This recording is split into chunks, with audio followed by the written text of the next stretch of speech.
कक्षा 11वीं के जितने छात्र हैं उन सब के लिए खुशखबरी आ चुकी है। जी हाँ, सेट ए जो पूरी तरीके से वायरल हो चुका है और पूरी तरीके से लीक हो चुका है और आपके भैया ही ने सबसे पहले इसको लीक किया था। तो अब आप लोगों को चिंता लेने की ज़रूरत नहीं है। अब हम लोग लेकर आ चुके हैं सेट ए की ओटी का सॉल्यूशन।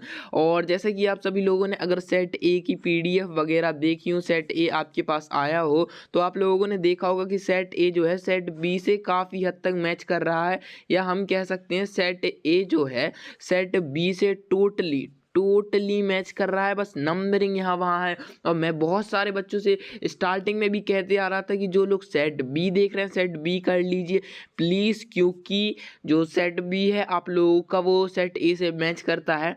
तो कुछ बच्चों ने गलती कर दी थी, लेकिन जिन बच्चों ने पढ़ लिया था पहले से ही वो लोग अब करने वाले हैं एग्ज़ाम में टॉप। और अब मैं आप लोगों के लिए लेकर आ चुका हूँ सॉल्यूशन, जिन बच्चों ने अभी तक सेट ए का सॉल्यूशन नहीं किया है।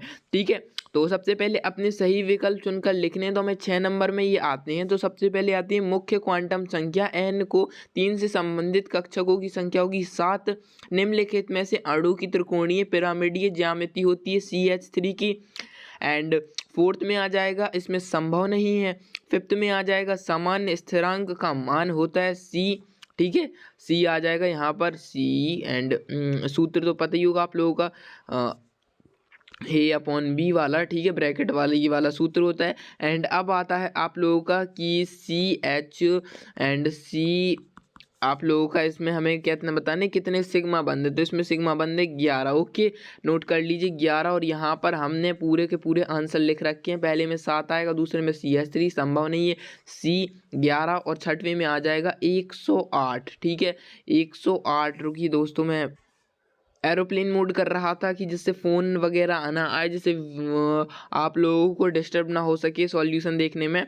एंड अब आप लोगों का आता है यहाँ पर सेकंड वाला, रिक्त स्थान की पूर्ति करनी है। तो रिक्त स्थान में आप लोगों से पूछा गया है माइक्रो का मान कितना होता है। तो 10⁻⁻6 होता है माइक्रो का मान। एंड हाइड्रोजन परमाणु जिसमें केवल एक प्रोटॉन होता है क्या कहलाता है? आइसोटोप कहलाता है। जी हाँ, आइसोटोप कहलाता है। और CO2 ध्रुवीय आघूर्ण का मान कितना होता है? तो 0 होता है। आंसर देख लीजिए आप लोग, पूरे के पूरे ये रहे आंसर। पहले में -10⁻⁻6 आइसोटोप 0, F जो रहेगा माइनस में आ जाएगा अधिक, और एथेनॉल। ठीक है, अब मैं क्वेश्चन दिखा देता हूँ आप लोगों को। क्या रहता है, वो बार बार करने में प्रॉब्लम रहती है, तो इसमें सीधे डायरेक्ट कर देंगे। तो HF का संयुग्मी क्षारक होता है, तो संयुग्मी क्षारक -F होता है। एल्कीन का संलग्न रूप, तो आप लोगों का जो रहते हैं एल्कीन के संलग्न रूप, तो यहाँ पे आ जाएगा अधिक। ठीक है, अधिक आ जाएगा। और इसमें आ जाएगा एथेनॉल। ठीक है, एथेनॉल आ जाएगा आप लोगों का आंसर, मैंने दिखाया था। अब आते हैं सत्य असत्य। तो सत्य सत्य 6 नंबर के हो जाएंगे। तो पहला आप लोगों का हो जाएगा सत्य, दूसरा हो जाएगा आप लोगों का विद्युत ऋणी तत्व तो नहीं है, असत्य। तीसरा हो जाएगा आप लोगों का सत्य। चौथा अम्ल प्रोटॉन ग्राही होता है, तो जी हाँ ये गलत हो जाएगा। एंड पांचवा वाला हो जाएगा आप लोगों का सत्य, और छठवा वाला हो जाएगा गलत। ठीक है, अब आते हैं अपनी मैचिंग पर। 5 नंबर की मैचिंग है। पहले मैं आप लोगों को सत्य सत्य का रिटर्न में आप लोगों को दिखा देता हूँ। देखिए ये रहा सत्य सत्य, तो ये आप लोग देख सकते हैं, ये है सत्य सत्य, पहला सत्य, दूसरा सत्य, तीसरा सत्य, चौथा सत्य, पांचवा सत्य, छठवां सत्य। ठीक है, एंड ये आप लोगों के सत्य सत्य रहे। एंड अब आ जाते हैं अपने एक वाक्य में उत्तर दीजिए। 5 नंबर का है, एक वाक्य में उत्तर देना है। तो सबसे पहले आता है कर की धनायन का संकरण लिखिए, व उसमें इलेक्ट्रॉन कितने होते हैं? तो आप लोगों का संकरण होता है sp, और 2 इलेक्ट्रॉन होते हैं। ठीक है, एंड 2 इलेक्ट्रॉन होते हैं। और p कक्षक का आकार कैसा होता है? तो डंबल आकार का होता है। ओके, आप लोगों के लिए बहुत मेहनत से हम सॉल्यूशन बना रहे हैं, तो प्लीज़ यार दोस्तों 58,000 सब्सक्राइबर जैसी छोटी सब्सक्राइबर का माइलस्टोन हम कह रहे हैं अचीव करवा दीजिए आप लोग जल्दी से ही जल्दी। एंड रुद्रोष्म प्रक्रम की परिभाषा लिखनी है। तो ये रही रुद्रोष्म प्रक्रम की परिभाषा। रुद्रोष्म प्रक्रम की परिभाषा हम देख लेते हैं। ये जी हाँ, तो ये रही रुद्रोष्म प्रक्रम की परिभाषा कि वह प्रक्रम जो ऊष्मा ना तो लेता है ना ही ऊष्मा देता है, यानी कि जिसकी ऊर्जा जो रहती है वो स्थिर रहती है। रुद्रोष्ण प्रक्रम कहलाता है। चौथे में एक आ जाएगा, पांचवें में RCHO आ जाएगा। ओके दोस्तों, ओके तो अब हम लोगों ने आपके लिए करवा दिया है पूरा ओटी का सॉल्यूशन इस वीडियो में।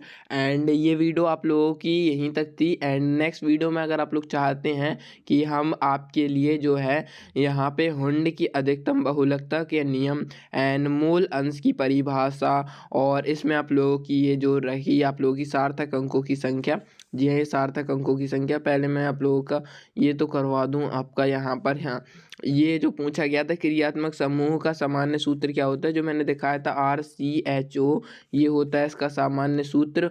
और इसमें आप लोगों को बताना था तो कितने इलेक्ट्रॉन प्राप्त हुए, तो एक इलेक्ट्रॉन हमें जो है इसमें प्राप्त होता है। ओके एंड यहाँ तक आप लोगों का सॉल्यूशन हो गया है। एंड नेक्स्ट सॉल्यूशन में आप लोगों को देखिए यहाँ पर इसमें बच्चों को बहुत ज़्यादा प्रॉब्लम जा रही थी सार्थक अंकों में। 0.030 में आपसे बच्चे पूछ रहे थे कि भैया इसमें एक सार्थक अंक है या तीन सार्थक अंक है, तो कितने हैं। तो आप लोगों का इसमें कितने सार्थक अंक आएंगे, दो सार्थक अंक आएंगे बच्चों। एंड सेकंड वाले में कितने सार्थक अंक आएंगे आप लोगों के, ठीक है 140026, ठीक है। आप लोगों के इसमें कितने सार्थक अंक आएंगे, 1 2 3 4 5, ठीक है 1 2 3 4 5 6। ओके तो ये आप लोगों के इतने सार्थक, सॉरी 5 सार्थक अंक आएंगे, मतलब 5 सार्थक अंक आएंगे आप लोगों के इसमें। एंड ये एंट्रोपी की परिभाषा रही आप लोगों की। एंड मानक संभवन एंथैल्पी, इसकी परिभाषा तो बहुत इजी है, यानी कि 25 डिग्री ताप पर और 1 डिग्री एटॉमिक दाब पर जो अगर हम एक मोल के घटक को बनाते हैं, तो जो बनाने में उसकी एंथैल्पी, जो उसकी एंथैल्पी में परिवर्तन होता है उसे ही हम मानक संभवन एंथैल्पी कहते हैं। और आधुनिक आवर्त सारणी का नियम भी काफ़ी ज़्यादा इजी ही है, मतलब आधुनिक आवर्त सारणी के नियम में क्या ही ये ज़्यादा नहीं है, मतलब कि जो उनकी भौतिक परिवर्तन रहता है, मतलब जो उनकी भौतिक और रासायनिक स्थिति गुणधर्मों के आधार पर उनके परमाणु क्रमांक से आवर्त फलन बनते हैं और उससे ही उनकी आवर्त सारणी में स्थान मिलता है उन्हें। एंड इसके आधार पर आधुनिक आवर्त सारणी के आधार पर टोटल 18 समूह बनाए गए हैं आवर्त सारणी में। एंड ये आप लोगों की नाभिक स्नेही ही आ जाती है और ये गुणित अनुपात का नियम हो जाता है आप लोगों का। और ये 18वां वाला रहा। एंड ये आप लोगों के रहे कि IUPAC नाम और सिद्ध कीजिए कि KC is equal to KP बराबर KC एंड RT अपॉन, तो इसको हमें सिद्ध करना है। एंड ये आप लोगों का बाकी का पूरा पेपर रहा, इसको देख सकते हैं। PDF अगर चाहते तो PDF तो आप लोगों के पास आई गेस आ गई होगी। अगर सॉल्यूशन चाहते हैं आप लोग इसका, तो सॉल्यूशन पर आप लोग क्वेश्चन आंसर का अगर आपको चाहिए, अभी बहुत टाइम है आपके पास, 10 बजे हुए हैं अभी आपके। एंड 10 बजे से आपके 12 बजे, मतलब टोटल 2 घंटे तो है ही आपके पास। तो अगर सॉल्यूशन चाहिए तो आप लोग हमें कमेंट कर सकते हैं और कमेंट करके बता सकते हैं। एंड और जितना मैंने माइलस्टोन दिया है 58,000 सब्सक्राइबर का, तो जल्दी से उसे अचीव करवा दीजिए, जिससे हम और जल्दी आप लोगों के लिए जो है सॉल्यूशन अपलोड कर सके, ठीक है। तो माइलस्टोन को मत भूलेगा, 58,000 सब्सक्राइबर।